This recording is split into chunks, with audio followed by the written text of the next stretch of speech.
Hi, everybody. I'm back here with Mariam, one of my favorite storytellers. Thanks. Thanks so much for joining us today. We're going to tell you some more stories. We're pretty excited. Mm-hmm. First, I'm just going to ask Mariam a question so we can all get to know her a little better. Okay. Tell me, what's your favorite color? What's my blue? That's Me too. like, Hands down. yeah, I don't even have to think. I think I tried purple because people were like, "That's the royal color," and I thought I would need to tap into that, but it just doesn't. I know. I like it because of, you know, some of the chakra stuff. I think purple has some exciting things going for it, but blue is, It's the winner. It's the clear winner. It's like, navy blue, light blue is like happy. Navy blue is a little bit more serious, but it's not black. Mm-hmm. Right, there's a lot of variety. It's the right spectrum to choose from, Mm-hmm. yeah. I personally love teal, I think. That's like where I'm happiest, but blue, always. Yeah. We're in agreement here. Last time we learned that we both grew up in New York City. Yeah, that was Today we learned we both love blue. Look at this. See, a lot of commonalities going today. Okay, we're gonna get started. Okay. Please pick a word. Let's do Tesla. I don't know why. Tesla. Yeah. T-E-S-L-A. And another one. Storm. S-T-O-R-M. Okay. Okay, pick a triangle. Let's do this circle. This, okay. Yes. I don't know. Tree? That looks like a tree. I have felt like it's a moon, but Okay. I like the idea that there's a tree going on with it. You know, I like different. Okay, mythology. Okay.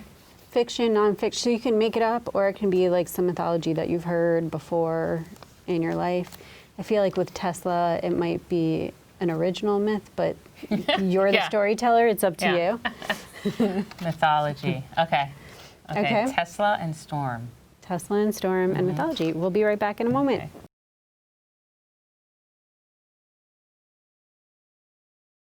Issa walks out to the car rental parking lot to pick up the car that she's rented for the week. And she's excited because it's a Tesla. And normally Tesla owners are known to be like very rich and high tech, and maybe a little snobbish towards people who don't own Teslas. It's like a cult. And this is her opportunity to join that like upper echelon of folks without having to spend the money. So she beeps open the car, and the camera is like do a little whirl and accept her lock, and she sits in the car, adjusts the seats, and just takes in the parking lot, feeling very excited. The sun is about to set, though, so she, puts her luggage in the car and wheels up the windows because it's getting a little windy, and sets the coordinates of her hotel in the GPS. As she's like driving down the highway, it's a little unfamiliar. She's going up a couple of hills, like lightning. She can see lightning in the distance, and 3 seconds later, thunder. Reverberates throughout the road, and it feels like the trees are shaking. It seems to be like getting a lot louder, but she has like maybe at least 10 more minutes until she reaches her destination. She puts on the windshield wipers because it's getting a little bit hard to see, and the rain just all of a sudden comes out of nowhere, and it feels a little like unnatural, and she's not sure, like maybe she should pull over to the side, but the Tesla's really handling this weather well, and the GPS is saying go right, go left, and then all of a sudden it starts to speak in a weird voice. kind of like it's coming all over the place, not just from the front, like it's surrounding her. And it says, Isa, drive straight. Isa, just drive through that field and follow the beam of light. And Isa is feeling, she starts to feel a little bit nervous, but it also feels like she's in a cocoon, and that maybe this is something that she should follow. And she ends up at the edge of this huge meadow. The rain is coming down, but also it looks like the moon is shining. And she sees like a deer just standing, looking back at her in this great beam of light. The deer like transforms itself and kind of looks like it's shimmering, and she feels like a magnetic pull towards the deer. And it just starts to grow larger and wider until it becomes like a woman with braids that are like reach out from her head and into the field. It almost looks like it's part of the field coming up into her head and out into the field. And so she comes closer as the woman gestures and just whispers, you don't need a car in order to feel, powerful and rich. And Isa, she doesn't feel nervous. She feels the goodness coming off of the woman as she returns back into the form of a deer, and she feels a connection to the animal and feels pure love. And she returns back into the car, and somehow the Tesla kind of like smoothly rides and arrives at the hotel. When she unpacks her luggage, she realizes, I don't know, she's like wondering, what does it all mean? But at the same time, she does feel good about herself, and then therefore feels good about the world. And even though there's like a storm raging around her, the image of like the animal and like energy coming together brings her peace. The end.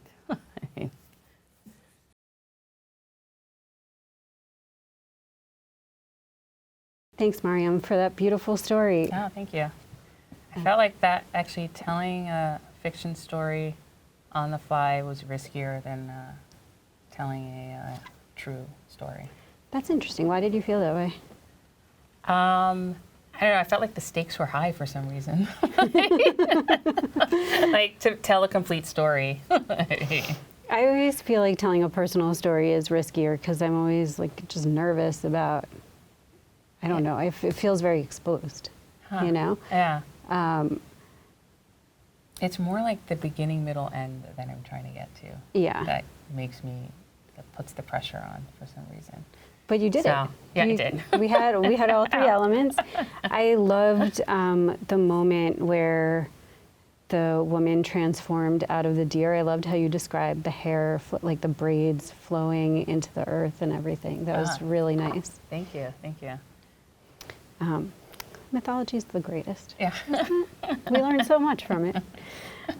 I wanted to name one of the goddesses, but I couldn't remember any name, like attach it to a name. But I'm like, okay, I don't have to. It's fine. And also sometimes I think as a person, like the person in the story, there's something powerful about not knowing the name of the divine, but just experiencing its power. Yeah. Yeah, I like that. So that's how I felt.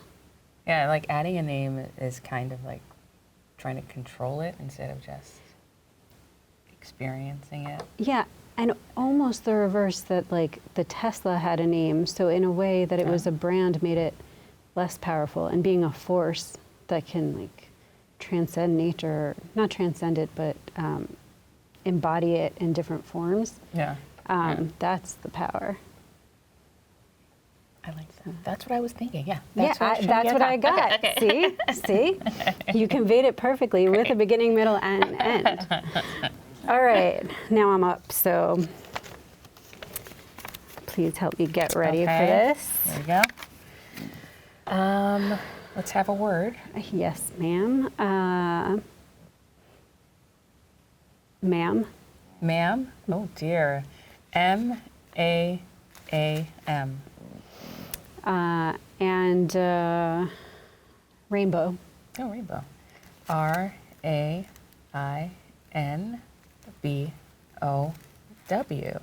Okay. Yeah.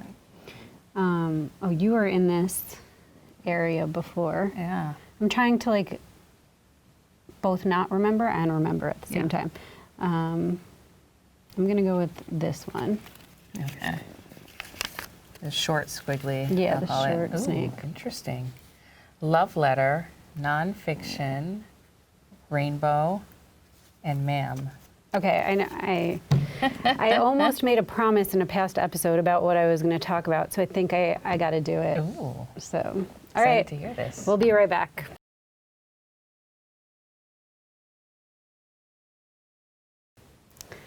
So in a past episode, I talked about how I love this category of love letter because it's talking about someone you admire, whether it's someone you know personally or just look up to.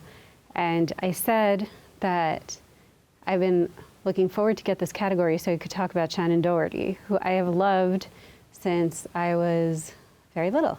And so I'm going to do it. That's what we're talking about today. Shannon Doherty, among many other roles, played Brenda Walsh on Beverly Hills 90210, the original, of course, and in some subsequent versions of it. She got a really hard time, I always felt, because she was, in her early 20s when the show started. I was probably around 11, and I was familiar with her from some other shows, but this was like the breakout role, come on. And, this was before social media, so the media kind of branded her as like a wild child. The tabloids followed her. And at the same time, I felt that the way that people were receiving Brenda Walsh, her character, was so harsh. There were I Hate Brenda clubs and all of this. I felt, though, when I was watching that show, this was a character that to me was like, in a sea of blondes, she was the brunette. In a sea of like women who were acting very overtly like girly in a lot of traditional ways. Not that she didn't, she could be friends with kind of anyone, but her character was very dramatic and very passionate about a lot of things. The people that she loved, drama, career choices, just thinking about like your place in the world, which I felt that a lot of, I didn't know the words for this, but I didn't see many female characters on TV who I could look up to who were so a self. Like you felt their presence and you felt their strength in knowing themselves. Shannon Doherty in real life was getting a lot of flack for that. So many people were criticizing her for so many different things all at the same time. And she always stuck to her guns. She always said, no, this is what I believe in, or I'm trying to live my life my way. I'm not trying to hurt anyone else. I'm just trying to like figure out how to navigate all of this.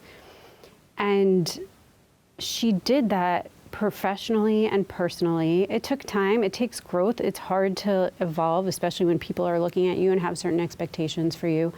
But after 90210, when she was on Charmed, I learned that she did, in all these shows she was on, she was also a brilliant businesswoman because she found a way to make sure that she got some fees from the reruns and everything. She made sure that it was known that she was not just a face. She was a presence in an industry that spent so much time trying to devour her, and she never let that happen.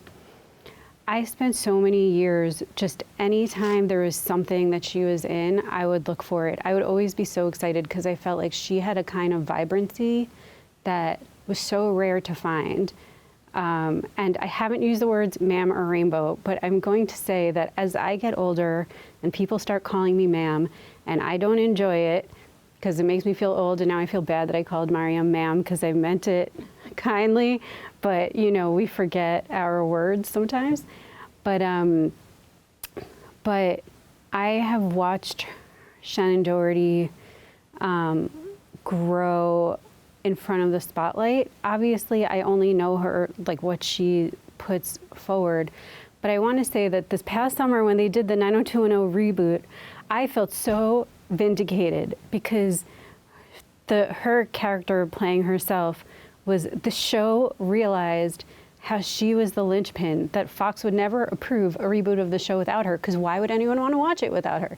Because she was what gave it life. She was what gave it color, like the rainbow. And she also just, I want to say seriously for a second that I know that she is a cancer survivor, and I can't even imagine the hardship of going through that and making your struggle public. And I just really admire that, the willingness to open up and to recognize that if you have the spotlight on you, you can use it to draw attention to something really important, as painful as it is. So basically, for as long as I can remember, being aware of people that I looked up to beyond my immediate circle. Shannon Doherty is someone who I've always admired for sticking to her guns, for being vibrant, unabashedly herself, honest, showing pain and joy in combination, and just inspiring me to understand that there's a way you can make your own place in the world that is smart, that sustains you, and that really gives hope to other people. So, Shannon Doherty, thank you.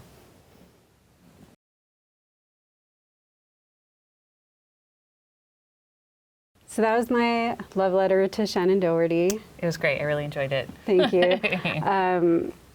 Jamie and I were talking in a previous episode about how when we do these love letters, we have to try to reach out to the people we're talking about and get them to hear it. So, Yeah. So hopefully one of these days, Shannon, you'll hear that I've loved you for many, many years. I loved her in Charmed, and I wish she was able to stay, I know. during the full run. I know, it was really hard. I think I stopped watching when she It wasn't. left. Yeah, I think so too. It wasn't the same without her. So. It's that spark. Yeah. See? Yeah, you're 100% correct about that. Yeah. I just feel like there's like a fire in her that is like, you know, it's really exciting to see anyone who has that kind of vibrancy. But for me, growing up, to see women who were like, who had there's no qualms about it. There's no shame in showing that. Because I think, going back to a previous conversation we had about being called troublemakers sometimes, you know, Yeah.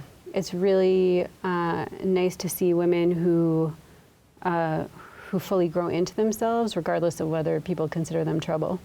Yeah, because she wasn't like the evil stepmother or the evil. She just had that strong, like, no nonsense Right. personality. Yeah, like that this is who came I across- am. Yes. You know? Yeah. And I did, it's funny because I also appreciated the brunette. It was just kind of, as I think at that time, it was just a lot of sitcom-y blondes. Yeah. And so she was just strong fire, just like you said. Yeah. Definitely stood out. It still does. It still does. Yeah. It was also very fun for me to see her play a witch. Yeah. I always feel like witches are so maligned. Right. Right? Other strong women Right. who people want to tear down Exactly. as troublemakers. And so I think this was kind of our theme for our segment today, was these strong women with these internal powers Yeah. that they share with other women who are learning as they come up. Yeah. I like that. Yeah. All right. Well, wishing you a lot of your own internal strength. See it, believe it. I know. Exactly. And we'll see you around another time. Yeah. Thanks for joining me today and telling stories with me. You're welcome. Bye. Take care.